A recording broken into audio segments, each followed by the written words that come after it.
Alors, donc merci d'être venu dans notre émission. Donc, juste comme les autres tout à l'heure, est-ce que vous pouvez rapidement présenter votre entreprise pour le public ainsi que pour les États-Unis? Bien, je prends la parole, si vous permettez, messieurs, étant le fondateur de l'entreprise Le Joint Technique. Alors, pourquoi Le Joint Technique? Ça, j'avais une idée quand j'étais plus jeune, c'était de trouver un joint commun à tous. C'était celui de vendre un joint pour joindre les deux bouts en fin de mois. Lorsque le programme TESAM nous a présenté ce projet, j'ai été séduit. Et le lendemain matin, j'ai réuni donc les équipes, donc Guillaume Pain, directeur général de l'entreprise, en disant, les gars, il faut qu'on y aille. On va mettre en place l'année prochaine un programme d'excellence organisationnelle. Donc le CODIR a été réuni, 7 personnes à peu près chez nous, et je crois d'une façon unanime, on dit, on commence début 2012. Alors si on doit parler un petit peu du déroulement du programme, nous, la première année a été une année principalement de prise de connaissance sur finalement qu'est-ce que Lean, qu'est-ce que sont ces outils, l'excellence organisationnelle, et quelle décision on doit prendre pour pouvoir mettre en place cette démarche. Donc c'était essentiellement orienté autour de notre comité de pilotage et donc des cadres de direction. Et ensuite, année 2, donc déploiement, il a fallu prendre des décisions. Donc les premières décisions importantes, ça a été de nous organiser en unités autonomes de production. Donc je vous ai parlé de 5 savoir-faire, 5 technologies. Et donc on a créé 5 unités de production avec le souhait qu'elles soient complètement autonomes. Et pourquoi autonome? Aussi pour libérer des énergies à nos fonctions support et à nos encadrants pour consacrer un peu plus de temps sur des opérations à plus forte valeur ajoutée. Et l'intérêt vraiment de cette démarche, c'est d'impliquer tout le personnel. Et aujourd'hui, un peu comme la qualité, c'est l'affaire de tous. Aujourd'hui, avec ces programmes d'excellence organisationnelle, la réussite de l'entreprise, c'est l'affaire de tous.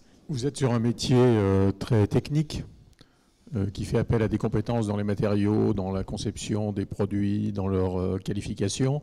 Et donc, vous avez très probablement un secteur de recherche-développement. Est-ce qu'il a été impacté par cette démarche?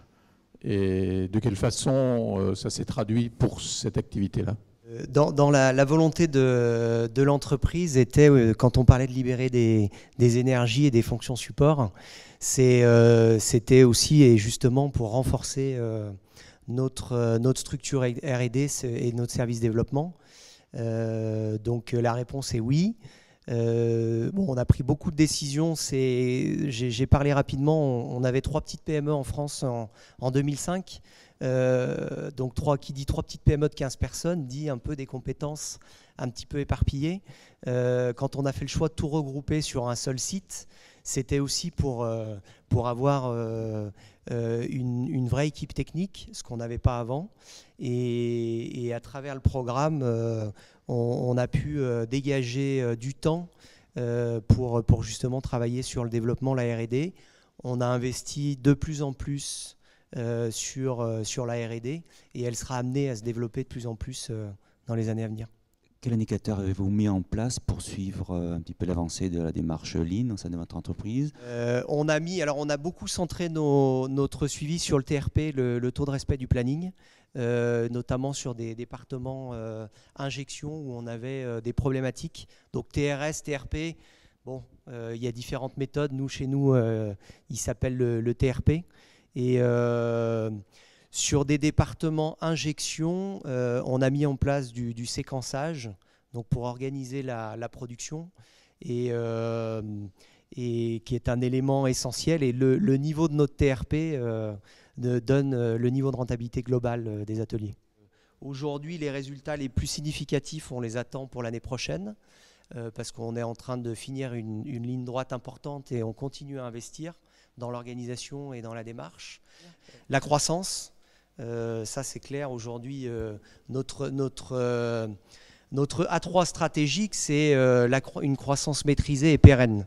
On a énormément peur de la croissance parce qu'on est conscient que la croissance c'est bien, mais ça peut aussi nous mettre dans le mur. Donc nos axes de travail sont essentiellement là-dessus.